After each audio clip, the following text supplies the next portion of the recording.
Hi, this is Keith with How to Build Your Own Home, and I want to talk about the top tips when it comes to buying land. Everyone's complaining about material costs, lumber costs, concrete costs, but we go about buying land in the dark because we don't know the costs involved in land. And I want to give you a couple of top tips to consider because this is where you have the most control over the costs of building your home, is the land you buy.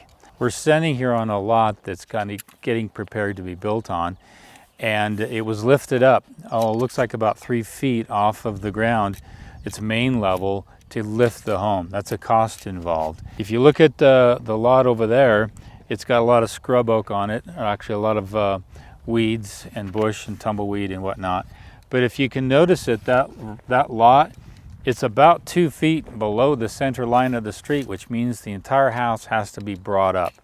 It has to be lifted. That's a cost involved. Too often we buy home sites and lots and land, and we really don't know costs involved in building that home, okay? I built a home over in the corner over here. We'll give you a little video of that. And when I built that home, I knew that we had some additional costs in excavation, and I added that to the budget. Luckily, we were $28,000 under budget at the end of the build because I was prepared for that. And if you don't get prepared for it, you're gonna make some mistakes. So a couple of top tips. Here's one most people never consider. Should I buy land in the city or should I buy land in the county? I'd buy land in the county almost all the time, unless there's some really good opportunities in the city. Why? Impact fees are typically less. Inspectors are typically easier to deal with. The land costs itself are typically cheaper. The further out you get from a metropolitan area, the more affordable the land is going to be, and typically the easier it is to build, not be, but build. You're not going to have huge CC&Rs, typically restrictions and whatnot. So that's something to keep in mind. Are you going to build in the city or if you're going to build in a rural area? Again, if you can build in a rural area, that'd be great. Is the ground relatively level? Now look for some level ground.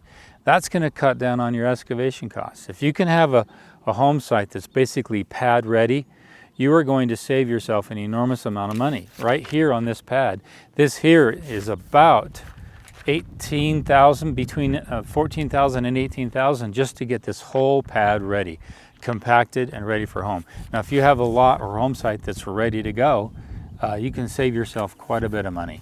I'm building a home for another client, and when I investigated the geotechnical on that lot, it was already done. Compaction tests were already done.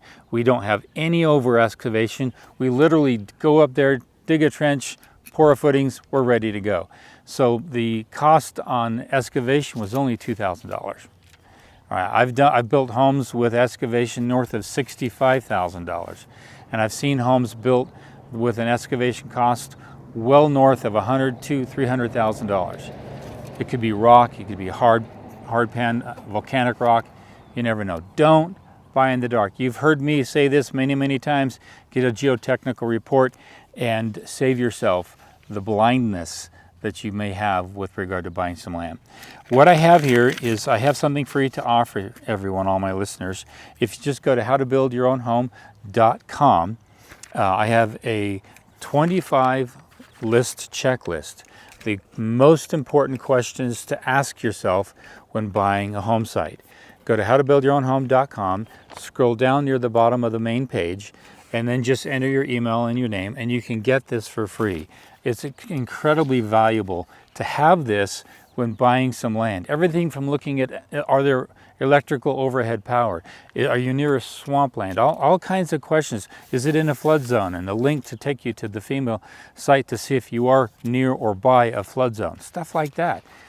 For example, how far away is the fire hydrant? I built a home up north of here about 3 miles around the bend, and I found out that the fire hydrant was just within 500 feet of where we're going to build the home. And so by moving the home an extra 3 feet, believe it or not, just 3 feet towards the frontage of the home, I saved my clients almost $6,000 by not having to install a fire hydrant in front of their home because I was within the distance needed for another fire hydrant. Weird stuff like that. There's all kinds of stuff that if you go through that list and check things off and measure them and do some research, you can find out the real costs. This is where you can save money on your home. Material costs are going to be what they are, but the land, you can really investigate the land and you can know for certain what the real costs are going to be for that land. So those are my top tips. Go to howtobuldyourownhome.com. Go to the bottom and subscribe and get the free home site selection checklist. It's for free. And check out the other courses I offer. This is Keith Kelch with helping you to build your own home.